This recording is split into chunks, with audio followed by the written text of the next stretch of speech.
Olá pessoal, sejam bem-vindos a mais um episódio do podcast China para o Brasil. Eu sou a Daiane Mendes e aqui comigo está a Luana Oliveira. Olá pessoal, sejam bem-vindos. E antes da gente começar, como sempre, eu vou pedir para você deixar o seu like, ativa o sininho para não perder nenhuma notificação e se inscreve no nosso canal. E se você gosta também de ouvir podcast no Spotify, nós também estamos por lá, é só procurar por China to Brasil.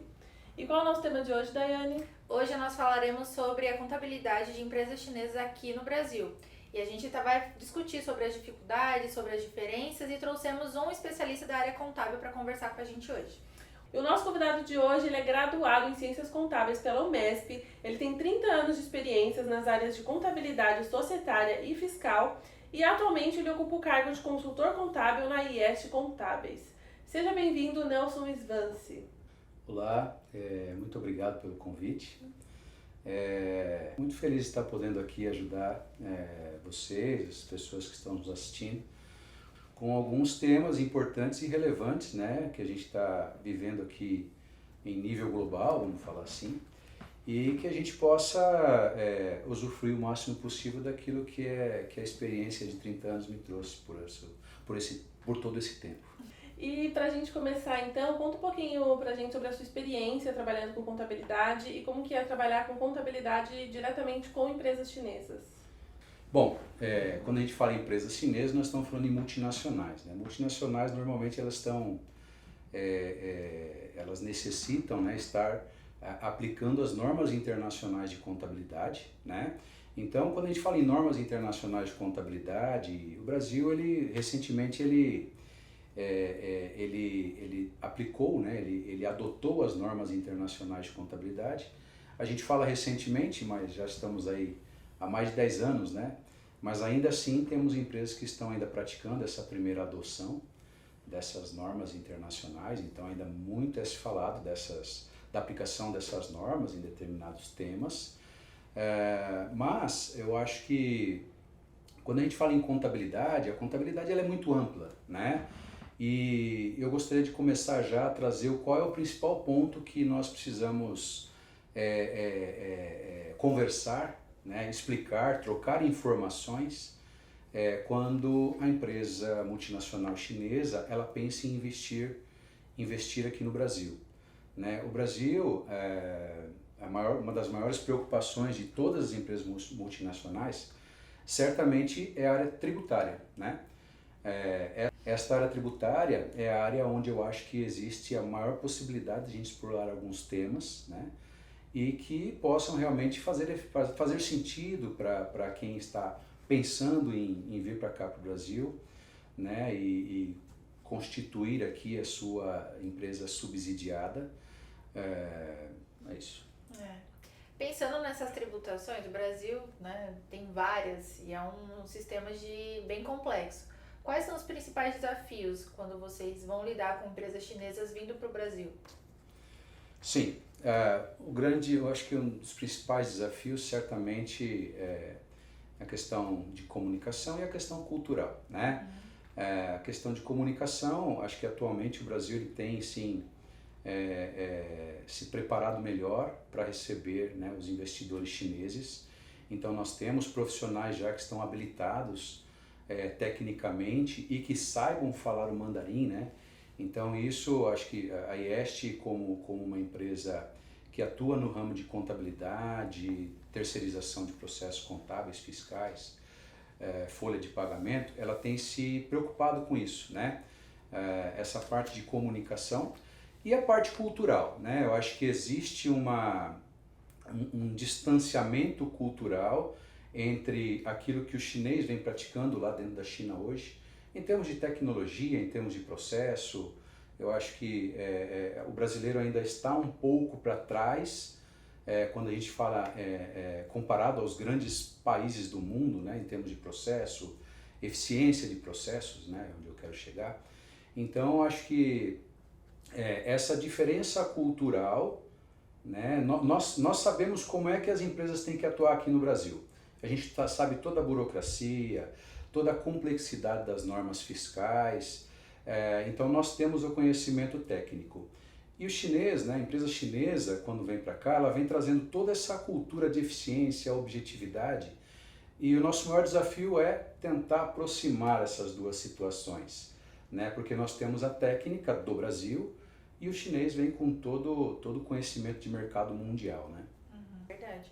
E pensando nessas questões de diferenças culturais, eu acho muito interessante você falar de o brasileiro tentar aproximar ali com o que o chinês vem trazendo para cá, né? Tem muitas empresas vindo para cá. E sobre essas diferenças culturais, como que vocês lidam também? A gente falando em termos de diferença cultural, que vão influenciar, sim, a aplicação do investimento aqui no Brasil, né?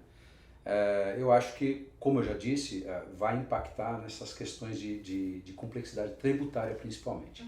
Como eu disse, as normas internacionais, todos os países falam mais ou menos a mesma coisa, né? Normas internacionais de contabilidade. Porém, as normas tributárias, eu acho que aí entra um pouco da cultura, onde a gente vai conflitar um pouquinho, porque pelo que eu tenho percebido, né, durante esse tempo que eu trabalho com empresas chinesas, o chinês ele tem muita objetividade. Ele visualiza o resultado das operações. Então, ele não se apega muito à questão de planejamento dessas operações. E essa é a maior dificuldade, porque às vezes ele já vem com alguma coisa montada em termos de processos e operações, e não se planejou necessariamente em relação a essas regras, e eu aí estou falando de regras tributárias, né? E às vezes essa falta de preparação, elas impactam na operação e no resultado deles aqui. Né? Então, se eu posso dar alguma recomendação, né, para as empresas que querem investir aqui no Brasil, façam um bom planejamento, né? Façam um bom planejamento estratégico deste negócio e principalmente dando uma atenção especial a questões tributárias. Acontece muitos casos de empresas virem conversar com vocês, né? E aí no meio desse caminho elas verem que não é viável e acabam desistindo de vir para o Brasil? É raro, mas tem, né? É raro, mas tem. Normalmente o negócio ele já vem montado, né? Até porque ele aplica esse negócio em vários outros países do mundo, né? E as empresas chinesas, quando elas trazem esse investimento aqui para o Brasil, elas vêm com um modelo de negócio já meio que formatado, né? É aí que a gente pede para que nos traga a essa discussão, a essa formatação, porque pode ser que em determinados momentos uma boa conversa esclarecedora sobre esses negócios, qual a forma de você aplicar esses negócios aqui no Brasil, muitos problemas poderão ser evitados, né? Como eu falo, a parte tributária aqui no Brasil, eu acho que o Brasil é um dos países mais complexos tributariamente falando, né? Tanto é que agora nós estamos em vias de aprovarmos uma reforma tributária, justamente para facilitar, né, que esses investimentos não sofram nenhum impacto ou nenhum desacordo em relação àquilo que foi previsto no negócio do investidor, né? Então a reforma tributária é um tema muito importante, que inclusive podemos trazer aqui como um novo tema para se falar, né? Mas essa reforma tributária que está sendo feita aqui no Brasil, e já está acontecendo, né? Ela vai facilitar muito essa previsibilidade dos negócios para o investidor chinês. E falando um pouco sobre as taxas e impostos, como você falou, o Brasil é bem complexo, né? O sistema burocrático e tudo mais. E você trabalhando tanto com empresa brasileira e empresa chinesa, tem muita diferença nas taxas e impostos entre, por exemplo, o empreendedor quando vai se instalar aqui no Brasil e quando um brasileiro decide abrir um empreendimento aqui? Tem alguma diferença, alguma particularidade? Tem sim, Luana. Tem.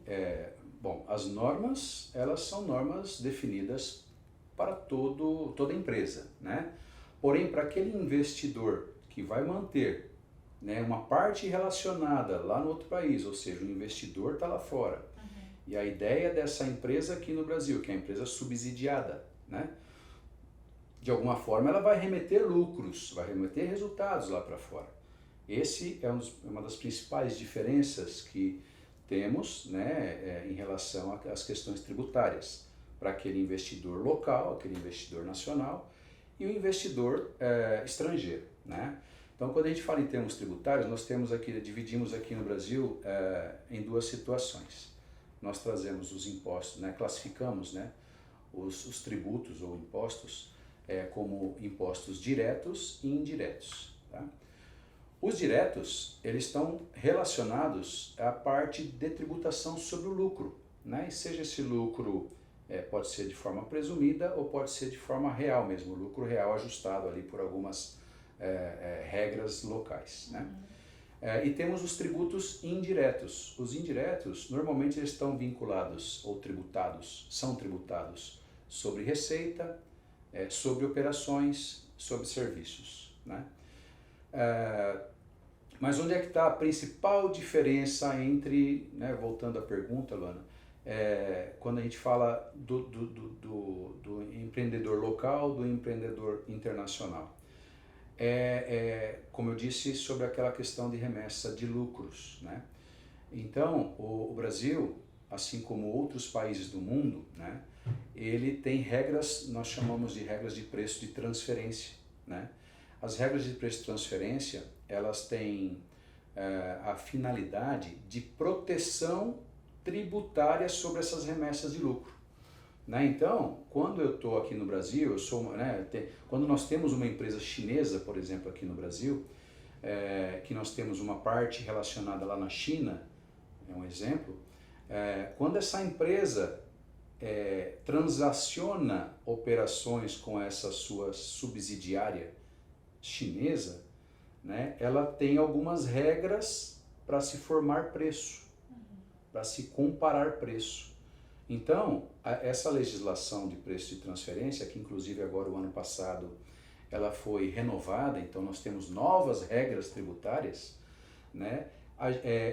Ela prevê justamente novas regras para que nessas transações, sejam transações, algumas transações financeiras, de bens ou serviços, essas transações, as empresas, elas, né, como nós estamos falando de investida e investidora, né, elas podem remeter lucros através dessas operações.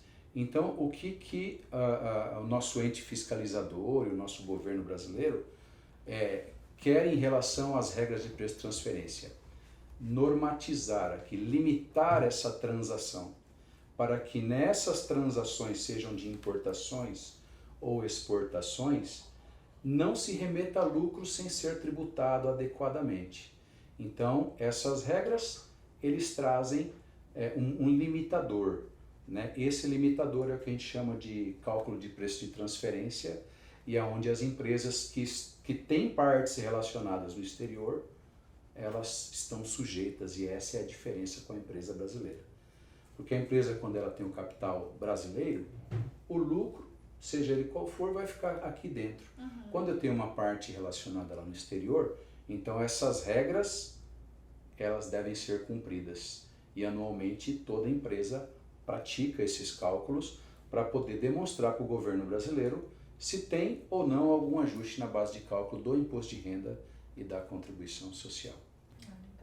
E com todas essas mudanças, por exemplo, reforma tributária, vez ou outra tem alguma mudança fiscal, tem também as mudanças dos acordos entre os países.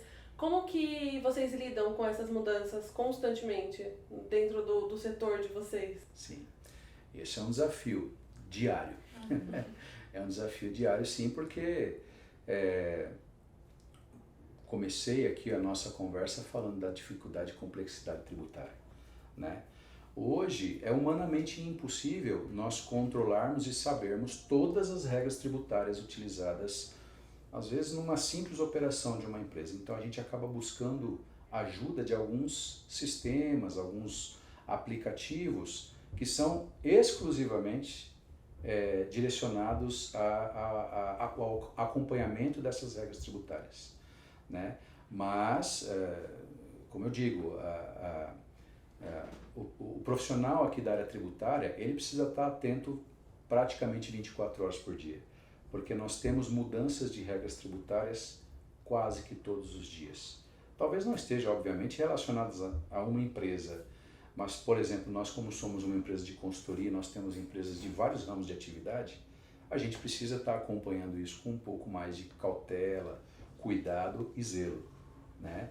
Porque se você demora para passar alguma informação de alguma mudança tributária para algum cliente, ele pode estar executando as operações dele aqui no Brasil com alguns erros, né? E erros normalmente estão relacionados a perdas financeiras, né? E a gente não quer proporcionar essa perda financeira para os nossos clientes. Por isso a gente tem um cuidado, um zelo de acompanhar essas legislações, de tentar levar para os nossos clientes, para as empresas que são, para essas multinacionais chinesas, um acompanhamento um pouco mais de perto, diferenciado das regras tributárias.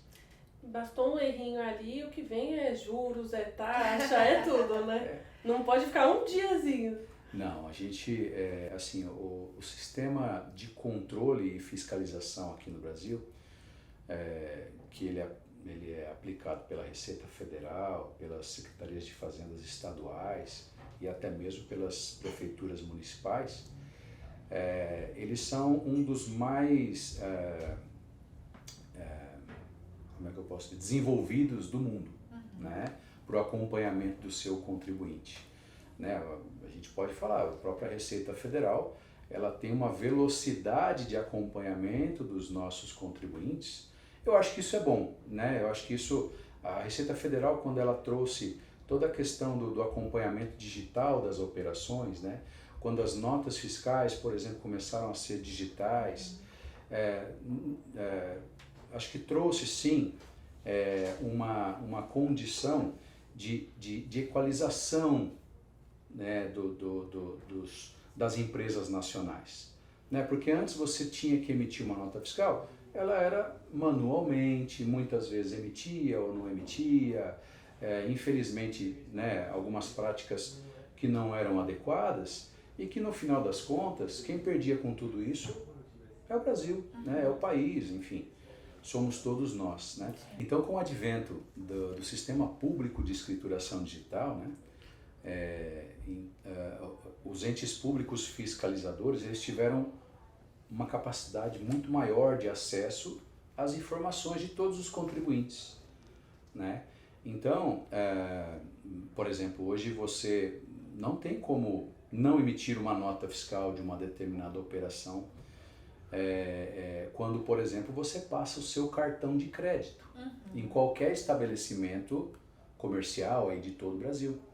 Por quê? Porque existe já um sistema vinculando esse pagamento do cartão de crédito a uma emissão de um cupom fiscal, né? Isso assim, eu acho que são critérios e políticas de ponta de fiscalização, né? Eu acho que nós conseguimos chegar num nível de acompanhamento dos contribuintes brasileiros, né, que realmente eu acho positivo pelo lado de contribuição para o nosso país, né? Eu não quero entrar aqui no mérito de discutir para onde são esses recursos, de que forma que o nosso país utiliza esse recurso, mas eu acho que trouxe sim uma isonomia de concorrência.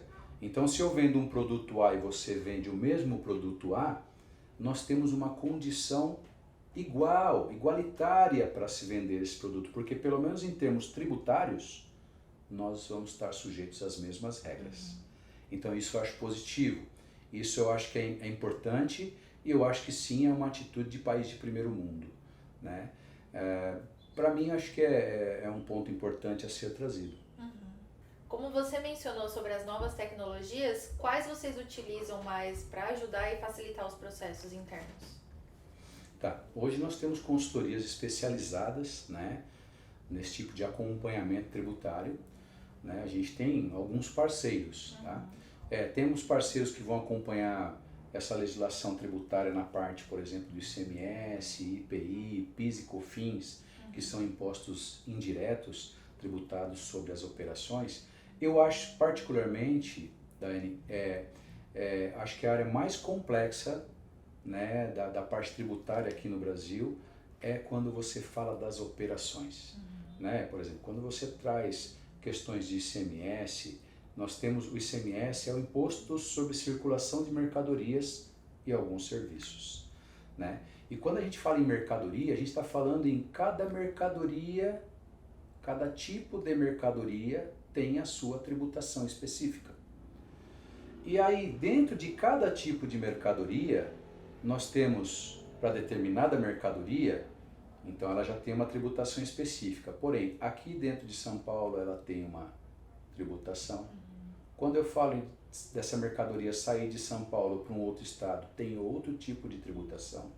E eu tenho um tipo de tributação, às vezes, para cada estado que eu transaciono essa mercadoria. Né? E ainda assim eu preciso analisar para quem que eu estou mandando essa mercadoria.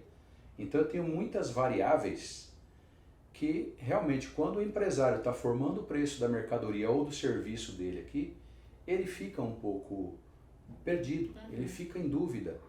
Como é que eu vou formar o meu preço se eu não tenho condições e previsibilidade de ter a parte tributária ali muito clara na minha mão? Então isso eu acho que com a reforma tributária a gente está chegando aí, não vai chegar assim num nível de excelência, num nível que outros países já vêm praticando há muito tempo, né? Que é um nível mais simples de tributação. Né? Então eu acho que, espero sim que essa reforma tributária ela traga não só bons investimentos para o Brasil, mas que também quem está investindo se sinta confortável com esse investimento. Né? Ele sabe exatamente do que ele está aplicando e aquilo que vai retornar para ele. Não vai ter nenhuma surpresa ali quando a gente fala em questões tributárias. Né? Então, acho que a gente está num bom caminho agora.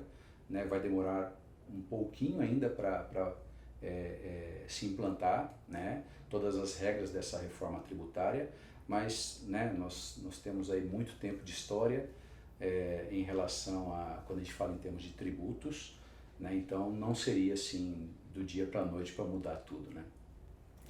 E com toda essa complexidade do nosso regime tributário, você acha que tudo isso repele um pouco as empresas de outros países de investir no nosso país? Você enxerga alguma coisa assim? Sim, não só enxergo como constato, né?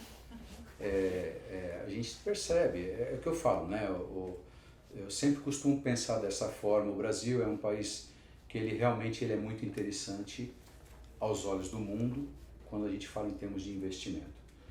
Né? Nós estamos falando aqui no quinto maior país do mundo, né? Uma população enorme, consumista, né? Nós somos um país consumista, então grandes empresas do mundo, lógico que querem estar participando aqui no Brasil.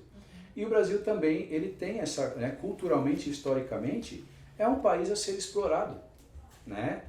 Hoje nós temos boas tecnologias, bons recursos, nós somos um dos poucos países do mundo que tem recursos minerais, hídricos em abundância. Né? A agricultura aqui, ela tem muito ainda a ser explorada e nós já somos uma das grandes potências em termos de agricultura. Né? Então, quando a gente fala em termos de Brasil, é sim um país muito interessante a se trazer investimentos. Porém, ou uma das maiores dificuldades que o investidor chinês ou qualquer outra empresa do exterior queira, quando quer investir aqui no Brasil, sim essa complexidade da questão tributária. Então, ele não, quando ele fala em investir, ele não sabe exatamente o quanto vai retornar. Por quê? Porque essa complexidade tributária, ela não te dá assim uma condição de você, né, ter essa previsibilidade.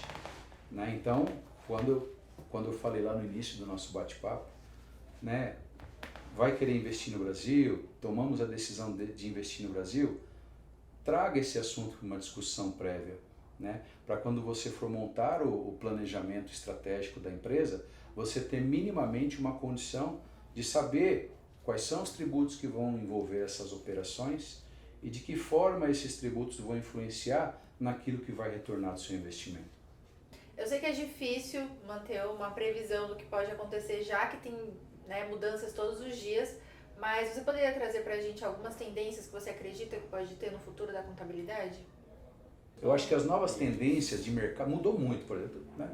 tô meio velhaco já. Né? Mas assim, há 20 anos atrás, nossa mãe, gente, a gente não tinha toda essa parte digital, então você tinha alguns tipos de mercados, você vê, carros eram alguns, não tinha essa variedade que tem hoje e tal.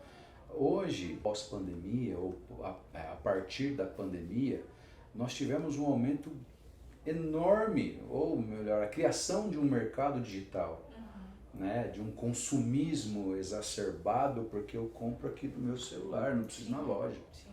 Né? Então isso fomentou vários tipos de negócios. Né? E esses vários tipos de negócio trouxe um impacto para a gente também.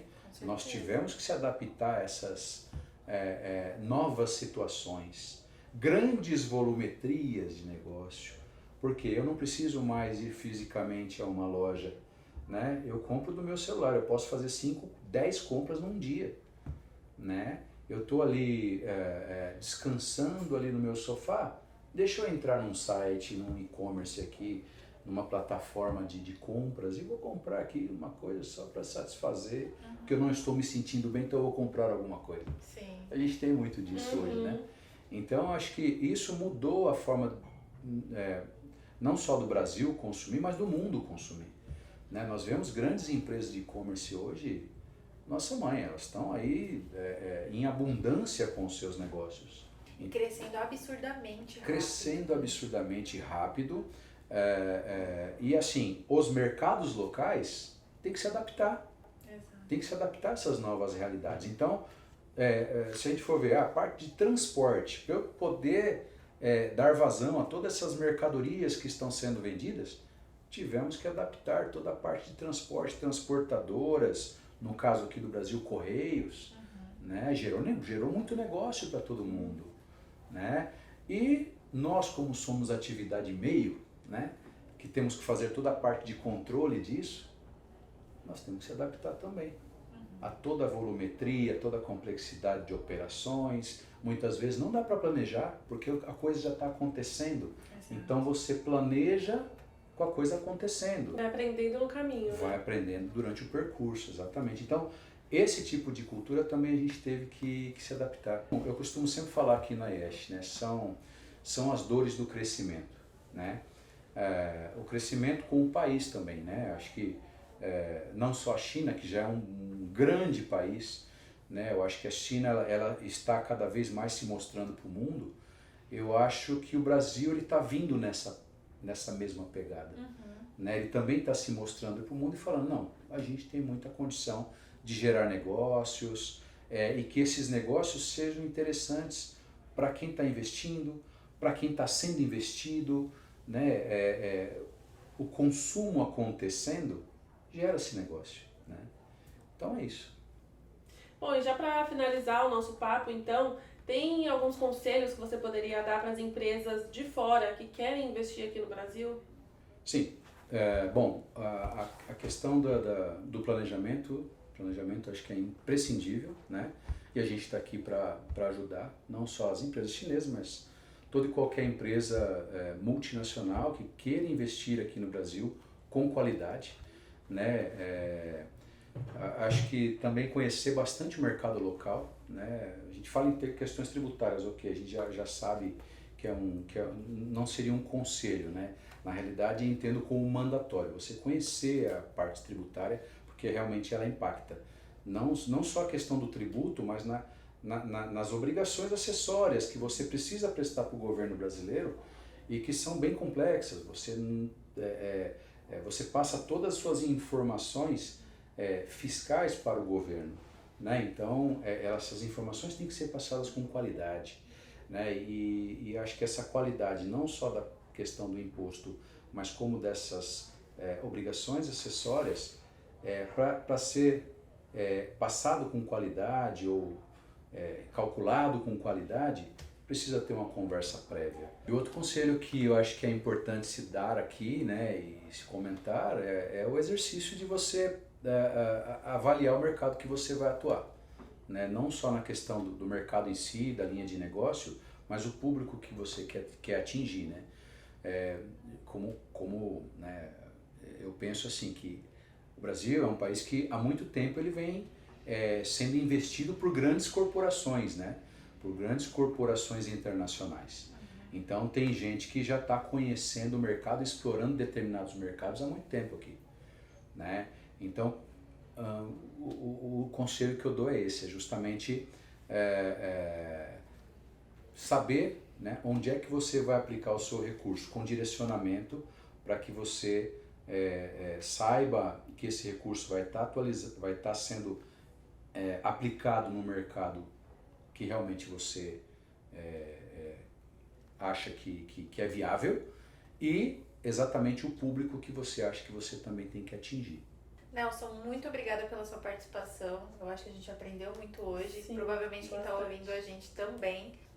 Eu que agradeço, Daiane e Luana, né, a oportunidade de poder estar aqui e compartilhar um pouco da experiência que eu tenho durante alguns anos aí de convivência com as empresas multinacionais, especificamente as chinesas.